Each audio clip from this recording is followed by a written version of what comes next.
Hello friends, hitech classes channel पर एक बार आपका फिर से स्वागत है। दोस्तों, आज की ये Hindi SSC GD previous year 18 नवंबर 2021 की थर्ड शिफ्ट का है। तो मैं आज सबसे कहना चाहूँगा, इससे पहले अगर आपने हमारी हिंदी की वीडियो नहीं देखी है तो आप हमारे डिस्क्रिप्शन बॉक्स में उसके लिंक से ये वीडियो देख सकते हैं। तो आइए स्टार्ट करते हैं आज के सुपर फास्ट हिंदी के क्वेश्चंस। दिए गए वाक्य में रेखांकित खंड को प्रतिस्थापित करने के लिए सबसे उपयुक्त विकल्प का चयन करें।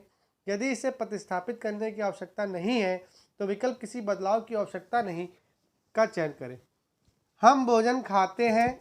तो दोस्तों, जो भोजन होता है वह खाया नहीं, किया जाता है, मतलब करते हैं। हम भोजन करते हैं। जब कभी कहा जाता है तो ये नहीं कहा था हम भोजन खाते हैं, कहा जाता है हम भोजन करते हैं। कहा जाता है कि हम खाना खाते हैं, ये कहा जाता है। लेकिन भोजन के लिए इस वर्ड का प्रयोग नहीं होता है। भोजन के लिए कहा जाता है हम भोजन करते हैं। चलिए अगले क्वेश्चन की ओर चलते हैं। मैं आप सबसे कहना चाहूँगा, अगर आपको किसी क्वेश्चन में कोई डाउट हो तो आप कमेंट बॉक्स पे उस क्वेश्चन के बारे में मुझसे डिस्कस कर सकते हैं। अगला क्वेश्चन है, सब लोग अपनी राय दें। अपनी की जगह पे अंडरलाइन है, तो आपको बताना है इसकी जगह पर क्या बदलाव हो सकते हैं। तो दोस्तों, जब ज़्यादा लोग बैठे होते हैं तब कहा जाता है कि सब लोग अपनी अपनी राय दें। सिर्फ एक अपनी नहीं लगता, यहाँ पर अपनी का ये बहुवचन होता है, यही लगता है अपनी अपनी। अगला क्वेश्चन है, जलाशय का पर्यायवाची क्या होगा। तो ये आपको याद करना पड़ेगा। पर्यायवाची शब्द आप हमेशा याद रखिए। जो जलाशय होता है उसका पर्यायवाची शब्द पद्माकर होता है। अगला क्वेश्चन 4 नंबर है, स्कूल का सभी विद्यार्थी इस मैदान में प्रार्थना के लिए आते हैं। इसमें किस भाग में त्रुटि है आपको ये बताना है। तो आपको वर्ड पढ़ने के बाद समझ में आ गया होगा। स्कूल का नहीं होता है, स्कूल के सभी विद्यार्थी। तो पहले नंबर भाग पर गलती है। अगले क्वेश्चन की ओर चलते हैं, मधुर बात करने वाला वाक्यांश के लिए एक शब्द बताइए। तो दोस्तों, जो मधुर भाषा में बात करता है उसको कहा जाता है मधुर भाषी। तो यहाँ पर ऑप्शन नंबर फर्स्ट बिल्कुल राइट हो जाएगा। तो मैं आपसे कहना चाहूँगा, वाक्यांश के लिए एक शब्द ये आपको याद करने वाले हैं, इनको याद कर लीजिए।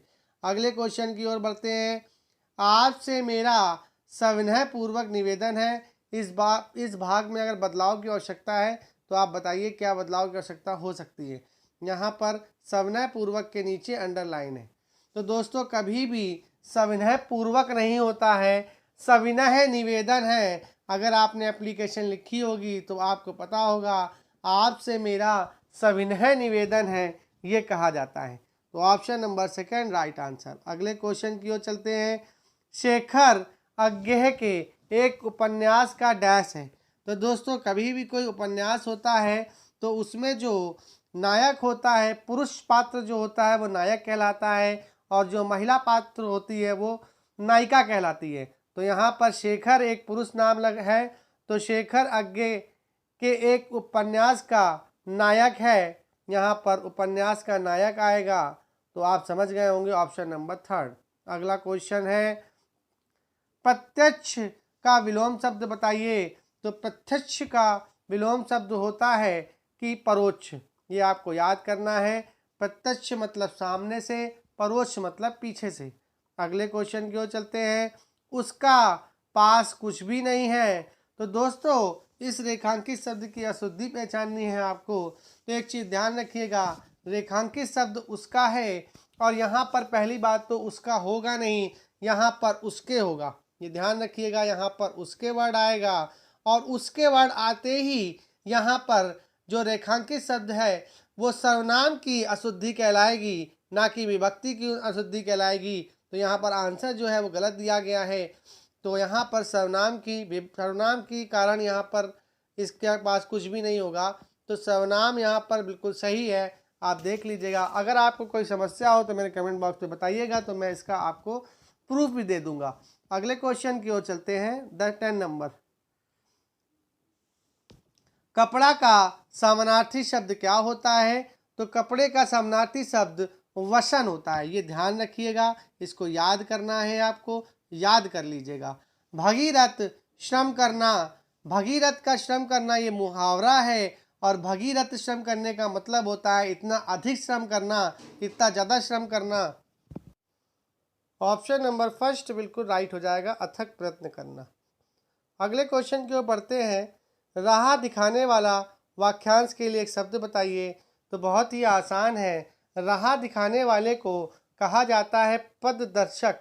जो हमारे पथ का दर्शन कराए उसी को कहा जाता है पथदर्शक, मतलब राह दिखाने वाला। अगला क्वेश्चन है, उत्थान का रेखांकित शब्द बताइए। तो उत्थान का रेखांकित शब्द होता है पतन होना। पतन होना इसका विलोम शब्द होगा। उत्थान मतलब आगे बढ़ना और पतन मतलब पीछे जाना, अंत होना। तो इस तरीके से अगला क्वेश्चन है 14 नंबर, रास्ता देखने का मुहावरे का सही अर्थ क्या होगा। रास्ता देखना मतलब कोई व्यक्ति आपका इंतजार कर रहा है, आपकी प्रतीक्षा कर रहा है। Option number second is right answer. अगले क्वेश्चन की ओर बढ़ते हैं। सही वर्तनी वाले शब्द का चयन करिए। तो आप दोस्तों याद रखिए, जो आत्मोत्सर्ग होता है वो ऑप्शन नंबर सेकंड में बिल्कुल राइट लिखा हुआ है, और आपको इसी प्रकार से लिखना है। अगला क्वेश्चन है, दिए गए वाक्य के किस भाग में त्रुटि है। मैं उसकी बुद्धिमानता से बहुत प्रभावित हूँ। तो दोस्तों कहा जाता है कि मैं उसकी बुद्धिमानता से नहीं, मैं उसकी बुद्धिमानी से बहुत प्रभावित हूँ। तो बुद्धिमानता यहाँ पर गलत हो जाएगा, बुद्धिमानी से बहुत प्रभावित होता है कोई इंसान। अगला क्वेश्चन है, रिक्त स्थान की पूर्ति कीजिए। मेरा और आपका डैश संबंध है। तो दोस्तों जो संबंध होते हैं वो हमेशा घनिष्ठ होते हैं, तो वो कभी गहरे नहीं होते, घोर नहीं होते। वहाँ पर अगर कहा जाता है कि मेरा और आपका संबंध घनिष्ठ है, जिस तरीके से मित्रता घनिष्ठ होती है उसी तरीके से मेरा और आपका घनिष्ठ संबंध है। यहाँ पर घनिष्ठ संबंध आ जाएगा, ये वर्ड यहाँ पर बिल्कुल राइट होगा। अगले क्वेश्चन की ओर बढ़ते हैं। जो बहुत बोलता हो उसके लिए एक वाक्यांश का शब्द हमेशा वाचाल होता है। याद रखिएगा, वाचाल बोलने का मतलब होता है जो बहुत बोलता हो, और इसी तरीके से मृतभाषी बोलने का मतलब होता है जो कम बोलता हो, और अल्पभाषी का मतलब भी यही होता है जो कम बोलता हो। बहुभाषी का मतलब ये होता है जो बोलता तो बहुत अधिक हो, लेकिन बहुभाषी यहाँ पर नहीं आएगा, वाचाल ही शब्द आएगा जो बहुत बोलता हो। बहुत अधिक बोलता हो वहाँ पर बहुभाषी आता है, ये ध्यान रखिएगा। अगले क्वेश्चन की ओर बढ़ते हैं। सही वर्तनी वाले शब्द का चयन करें। तो सही वर्तनी वाला शब्द जो होगा वो एकाग्रचित होगा। ये एकाग्रचित वर्ड बिल्कुल सही लिखा हुआ है। अगले क्वेश्चन की ओर बढ़ते हैं। उसका हृदय बड़ा डैश था। तो उसका हृदय बड़ा कठोर था, क्योंकि उसका हृदय कठिन नहीं होगा, उसका हृदय कर्कश नहीं होगा, उसका हृदय कसैला नहीं होगा। तो यहाँ पर कठोर आ जाएगा। अगले क्वेश्चन की ओर बढ़ते हैं। 21 से लेकर 25 तक यहाँ पर पैसेज दिया गया है। जो कंप्रिहेंशन है ये आपको पढ़कर इसको भरनी है। तो मैं आपसे कहना चाहूँगा कि आप इसकी फ़ोटो खींच करके आराम से भर सकते हैं। मैं सारे क्वेश्चन आपको दिखा दूंगा। तो डैश को लोह पुरुष कहा जाता है। तो भैया लोह पुरुष तो सीधे सीधे आप आंसर लगा सकते हैं कि सरदार वल्लभ भाई पटेल को ही कहा जाता था, और बाकी के आंसर आप इसको पढ़ेंगे तो आपको मिल जाएगा। देखिए पहली वाली लाइन पे ही लिखा हुआ है ये, यहाँ पर लौह पुरुष सरदार वल्लभ भाई पटेल। अगला क्वेश्चन है, वकालत शब्द को व्याकरणिक दृष्टि से पहचानिए। तो दोस्तों वकालत शब्द जो होता है वो एक भाववाचक संज्ञा है, और भाववाचक संज्ञा वह संज्ञा होती है जिसमें गुण दोष आदि का बोध कराया जाए, तो वो एक भाववाचक संज्ञा होती है। तो वकालत शब्द एक भाववाचक संज्ञा के अंतर्गत आता है। जातिवाचक संज्ञा वह संज्ञा होती है जिसमें संपूर्ण जाति के बारे में बताए। जैसे आपने लिख दिया गाय, तो यहाँ पर पूरी संपूर्ण जाति की गाय के बारे में बात हो रहा है। और अगर आपने बोल दिया कि पूनम गाय, मतलब आपने बोल दिया किसी पर्टिकुलर एक गाय का नाम लेके पूनम गाय, तो वो पूनम जो गाय हो जाएगी वो व्यक्तिवाचक संज्ञा के अंतर्गत आ जाएगी।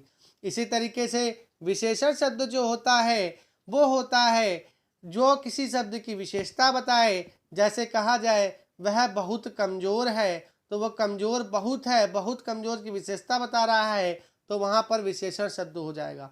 जातिवाचक संज्ञा आप समझ गए, केवल गाय लिखा हो तो जातिवाचक संज्ञा है, और अगर लिखा हो कि यह एक पूनम गाय है तो पूनम गाय होने की वजह से वो व्यक्तिवाचक संज्ञा के अंतर्गत चली जाएगी।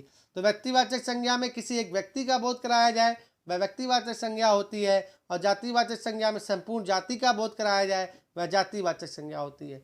अगले क्वेश्चन की ओर बढ़ते हैं। आज़ादी के बाद उन्होंने कौन सा पद संभाला? तो आप ये पढ़ेंगे तो आपको पता चल जाएगा। वैसे उन्होंने सभी लोगों को जीएस के अकॉर्डिंग पता हुआ है कि गृह मंत्री का पद संभाला। अगला क्वेश्चन है, उनका जन्म डैश हुआ था? तो दोस्तों उनका डैश एक किसान परिवार में हुआ था। अगला क्वेश्चन है, उनकी मृत्यु डैश को ही थी? तो यहाँ पर देखिए आप मृत्यु के बारे में तो साफ साफ दिख रहा है, 15 दिसंबर 1950 को उनकी मृत्यु हुई थी। तो ये 15 दिसंबर 1950 है। तो आप ये पैसेज पढ़ेंगे तो आपको पूरे क्वेश्चन समझ में आ जाएंगे। आशा करते हैं आपको ये वीडियो पसंद आई होगी। वीडियो को लाइक शेयर सब्सक्राइब करना बिल्कुल मत भूलिएगा।